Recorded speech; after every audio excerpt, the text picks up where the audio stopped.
muitíssimo bem-vindos a mais uma Cartigo e hoje nós estamos aqui para falar de novidades quentíssimas do universo Porsche, coisas que interessam a você, potencial comprador da marca.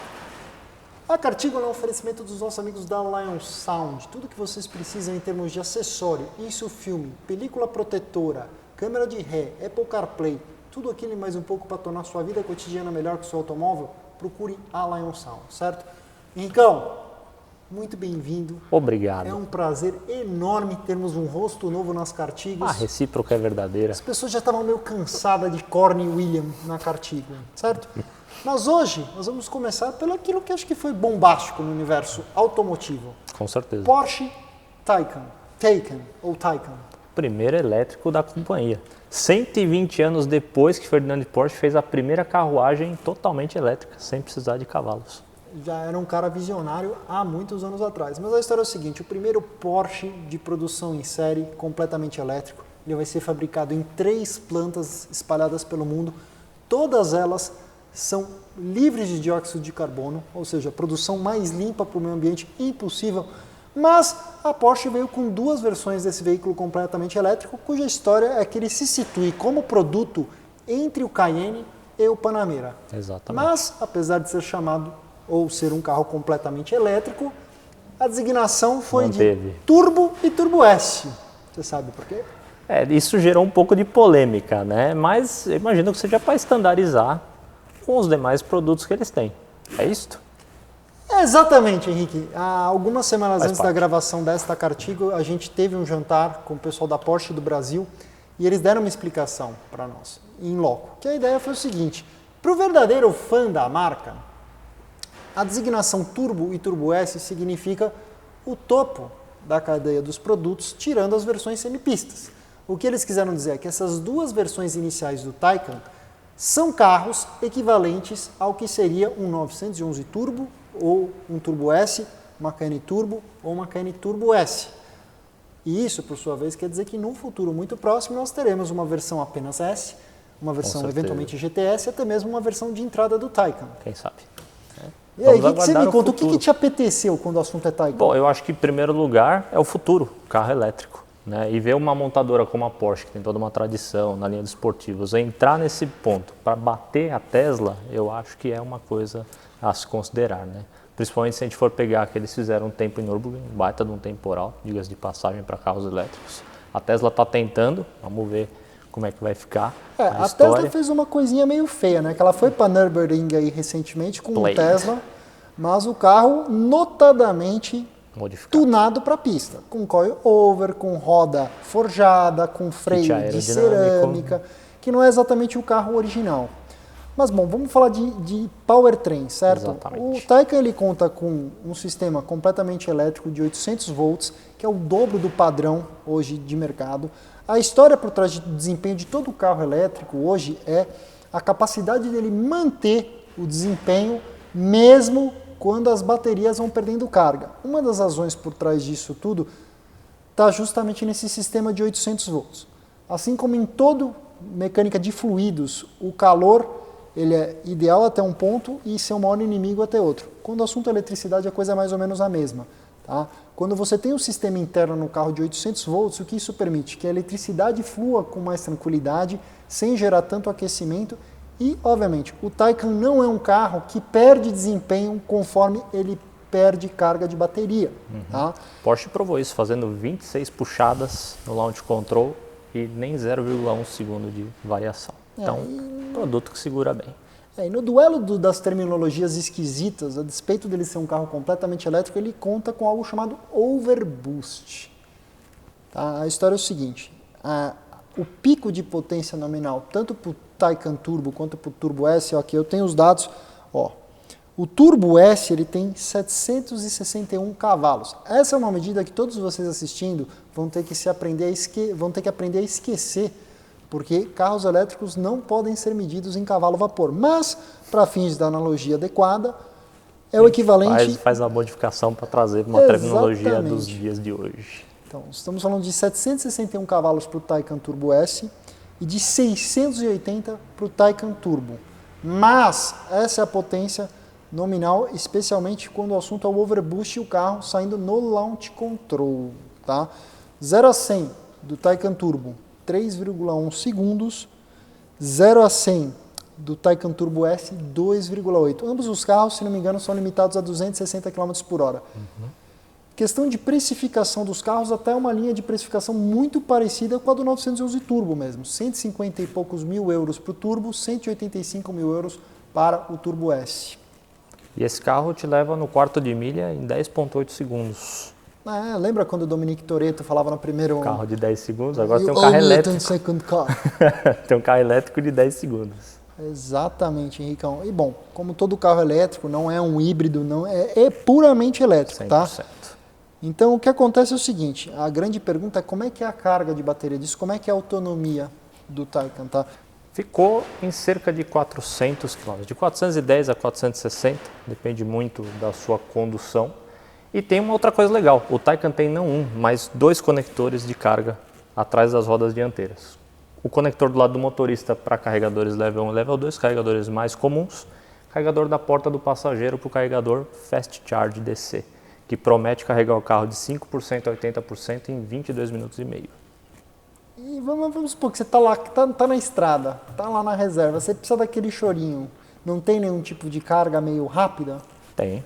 Você carrega o carregador junto com você no carro, claro, usa um adaptador, você pode ter uma carga aí, essa que eu falei de 22 minutos e meio, você vai ter aí uns 36 minutos mais ou menos, você já consegue fazer o carregador de 400 volts. A grande questão que a gente estava perguntando para o pessoal da Porsche aqui do Brasil era, tá, mas como é que vai ficar a vida aqui no Brasil? Porque lá na Europa existe uma joint venture entre Mercedes, Audi, BMW e Porsche, que você tem postos de carregamento rápido que atendem completamente os 800 volts de carga completa.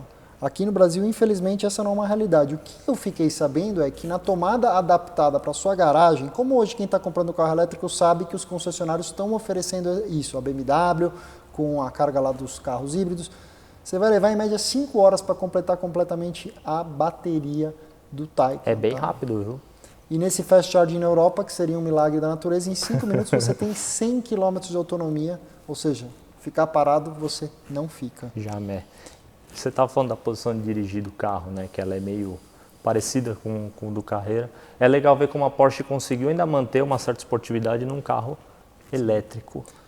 Uma das informações quentes, esse pessoal da Porsche estava fazendo treinamento lá agora, e eles falaram que o que a Porsche tentou capturar mesmo com o Taycan foi manter uma dirigibilidade muito parecida, pelo menos na posição de dirigir, no que o motorista enxerga, a de um 911 da geração 992. Você senta, você tem um cockpit muito parecido, muito mais moderno, completamente digital, mas as duas covinhas ali na frente. E o Taycan em si ele não é um carro tão grande quanto o Panamera, apesar de por ser um carro elétrico ele não ser um carro leve. Nós estamos falando de mais ou menos 2 toneladas 350 quilos. Mas o Taycan ele é cerca de 30 quilos mais leve do que o Panamera Turbo S e Hybrid. E falando, já que a gente está falando do interior do carro, né, você trouxe todas essas partes digitais, o carro tem 2 clusters multimídia no centro, e um deles tem aquele, é igual o Force Touch do iPhone, aquele que você aperta o botão e você sente um cliquezinho de volta para você saber que de fato está apertando o botão. Em épocas que estão falando de tela cheia, que você não sabe onde está cada botão, ter um tatuzinho para você saber exatamente o que você está apertando é legal. Pontos para a Porsche também trazer isso na tela principal ali do Taycan. Muito bonito o painel, por sinal. Interior todo de materiais ecológicos também. Sim, é uma opcional. Acho que, tipo assim, você pode pedir seu full leather lá, mas a priori a ideia é que o Taycan seja um carro completamente eco-friendly. Então ele usa materiais completamente eco-friendly. Desembolse mais e pega o interior todo. O full leather. Gasta os R$31 mil ali do configurador e não me faz pobreza nessa hora. Seja correto. Então, mas uma das coisas mais interessantes também quando o assunto é o Taycan é que ele tem uma tecnologia inovadora que é a opção do câmbio de 2 velocidades. Exatamente. Você sabe a história por trás disso? É. Explica para o pessoal. Quando você tinha um carro elétrico, geralmente você tinha uma velocidade só. Então a Rimac surgiu com um câmbio de 2 velocidades, que é uma para avisar a aceleração e outra para avisar a melhoria no seu consumo. Claro, a gente está falando de uma possível briga que vai surgir entre Porsche e Tesla e qualquer outra companhia que queira entrar no segmento de elétrico, a aceleração é importante. Porém, vamos lembrar que qual é o motivo para se ter um carro elétrico? É ser um carro eficiente. Então, por isso a gente tem o chamado overdrive, entre aspas, que é a segunda marcha, para cruzeiro e você conseguir uma autonomia muito maior. É o famoso coasting, né? E além disso, a Porsche também trabalhou bastante a questão de calibragem da regeneração da carga das baterias, tá? Porque o que acontece é o seguinte, o carro elétrico ele tem uma pegada muito esquisita de freio. A Porsche retrabalhou, isso é uma coisa que a gente já vinha vindo bastante até nesse carro, que é uma tecnologia que surgiu lá no 1918, tá? Mas o carro ele promete ter uma sensação de frenagem muito parecida ou quase sem nenhuma diferença para o motorista normal. Em termos de modos de condução, nós temos um modo novo além dos clássicos, né? Porque é normal, Sport, Sport Plus, quando o assunto é Porsche, e o Individual, que você configura os parâmetros que você mais gosta num botão só. Você tem o modo Range também, para priorizar autonomia e eficiência. Tá? E bom, acho que quando o assunto é Taycan, é basicamente isso que a gente tinha para dizer. Ele promete ser um carro prático, são 2 porta-malas, 81 litros na frente, 366 lá na traseira. E por último, tirar o chapéu para os nossos amigos da Porsche do Brasil, mais uma vez falando deles aqui, porque eu sei que eles estão numa luta ferrenha para precificar o carro. Aqui no Brasil, questão de imposto. E tem uma questão muito simples. O Taycan ele vai ter uma eficiência tributária muito grande na importação. Certeza. Se não me engano, ele é isento de IPI pela eficiência ecológica dele. A questão é quanto disso que vai ser repassado. Não vamos nos esquecer. A lógica é que este carro esteja situado entre o Cayenne e o Panamera. Ou seja, se existe o Cayenne Turbo, no meio você vai ter o Taycan Turbo e o Panamera Turbo S, e o Panamera Turbo. E assim por diante, certo? Temos ideia de valor, Cordes, desse carro aqui? Não. Melhor não entrar no mérito. Vamos lá. Se a Cayenne Turbo é um carro de 800 mil, se não me engano, eu vou arriscar que um Taycan deve ser um carro na casa de entre 850 a 1 milhão de reais, tá? Bom valor. Um pouquinho mais barato talvez que a Panamera Turbo. E o Turbo S, entre a Turbo S, a Cayenne Turbo S e o Panamera Turbo S. Certo? É um bom valor se a gente for considerar toda a estrutura, toda a estrutura que a empresa tem por trás. A gente está falando de Brasil, né? É o que a gente falou na live lá. Eu acho que o produto é muito bonito, agora tem que se pensar como vai ser a manutenção desse produto.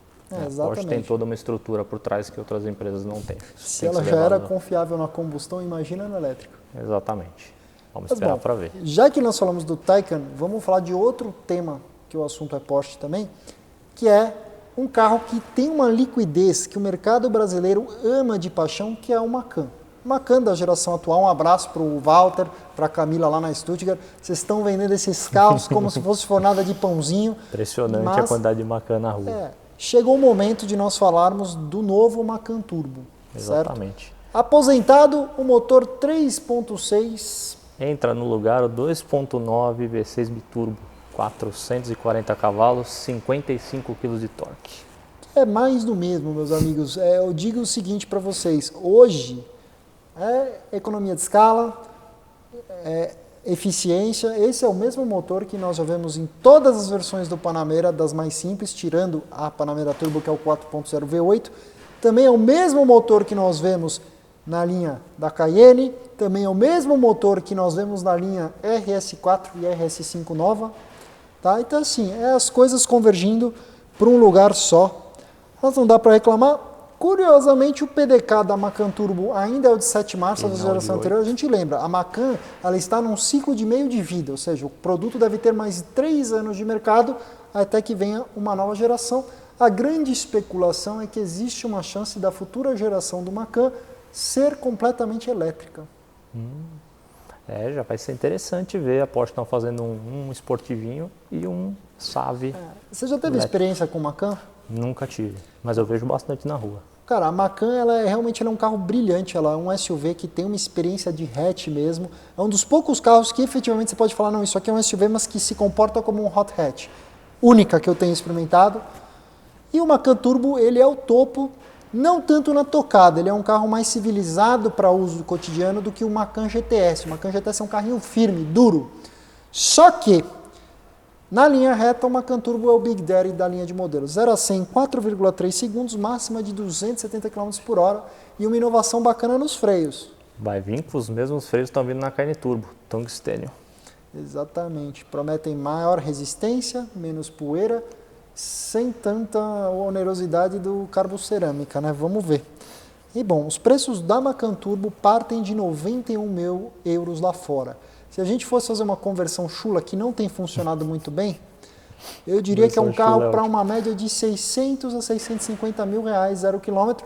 Vamos ver se o pessoal da Porsche do Brasil vai trabalhar em que linha? Se vai ser para manter margem, manter preço, porque no último assunto, quando é Porsche aqui, 911 Carrera chegou e você que está assistindo pode ir diretamente ao configurador, saia assim que terminar esse conteúdo daqui da Cartigo e vá para o configurador flertar com a lista de opcionais, porque a Porsche conseguiu manter exatamente o mesmo preço do antigo 991 Carrera. Que preço, diga-se de passagem. Já cansei de falar que hoje se fosse para comprar um carro esportivo 0 km, tem que ser, cara, 520 mil reais. Mas conta para o pessoal o que está debaixo do capô do novo 911 Carrera. Bom, vamos lá, com os dados aqui. Então, motor 3.0, 6 cilindros, biturbo, 385 cavalos. Isso dá mais ou menos uns 60 menos, Carrera S. 46 kgf e o novo PDK de 8 marchas. Com o Sport Chrono, esse carro vai de 0 a 100 em 4 segundos. Sem Sport Chrono, 4,2 mais ou menos. Velocidade máxima de pouco mais de 290 km por hora. São belos números para o esportivo de entrada. Assim, ele ganhou 15 cavalinhos em relação ao antigo 911 Carrera, mas quando o assunto é Porsche, não está onde você lê, mas assim onde seu coração sente, certo? Mas não tenho que negar, o carro, a diferença do Carrera para o Carrera S em termos de visual mesmo, se você não configurar nada, é as rodas 19 na frente, 20 atrás, no Carrera S é 20, 21, tá dando um trabalho bacana para o pessoal que está gostando, paca dos Goodyear Eagle, tá? Porcaria de pneu, desculpa a sinceridade. Temos que fazer isso também aqui, né? Exatamente. O mesmo airbody do Carrera S, hoje não tem mais essa distinção na 992, né? De ter uma carroceria mais larga para os Carrera 4. Agora, a lista de opcionais é de fato um negócio impressionante. Eu não me considero um cara com maturidade para um configurador desses. Somos dois. Primeiro que eu ficaria perdido na escolha dos opcionais. Segundo, eu facilmente transformaria um carro de 520 num carro de 700 mil. Eu já me perderia na cor. Então assim, eu muito sabiamente separei alguns opcionais para ajudar você a gastar seu dinheiro na configuração, porque acredite em mim, Henrique, há pessoas que nos procuram para ajudá-las a montar o carro no configurador. Então vamos lá. Por exemplo, vamos dizer que você queira uma cor especial, porque a cor sólida e a metálica não acrescem preço, mas você quer uma cor especial que está lá na paleta, não necessariamente PTS, Paint to Sample, certo? Isso vai custar R$15.700. Barato. Se você não quer aquela pobreza das rodas 19 na frente e 20 atrás, você quer as rodas Carrera S, joguinho de rodas, dependendo do design que você escolhe ali dos opcionais, de 6.600 a 13.700. Um abraço pro Guto da GP Parts nessa hora. Procura ele que sai mais Obviamente, barato. Você não quer comprar seu 911 Carrera e olhar para aquele painel com um plástico meio esquisito, que eu não julgo, não reclamo, não sou o tipo de cara que tem problema, mas acho que o full leather, como este cara aqui fez, vale muito mais a pena lá no final do dia. O full leather mesmo, pode te custar até R$31 mil. Tem uma versão intermediária de full leather que vai te custar R$23 mil. Você vai colocar no mínimo os bancos 18 vias de ajuste, que custam R$5.862. Mas e se eu for um cara que eu gosto de andar pela estrada costeira e querer olhar para o céu? Ter esse tetinho de vidro igual... Ah, tetinho de vidro. Que olha, posso falar, hoje em dia no mercado de revenda, o teto de vidro, muita gente quer. Tá? É o importante, R$3.423. E agora você também pode deixá-la com uma cara um pouquinho mais enfesada, mais bonitinha, que é o pacote Sport Design. E fica legal mesmo, hein? Fica legal, não faz economia nessa hora. Mas o pacote do Sport Design frente e traseira te custa... 23.500. Eu sei que eu vou falar até os decimais. 23.381 mil.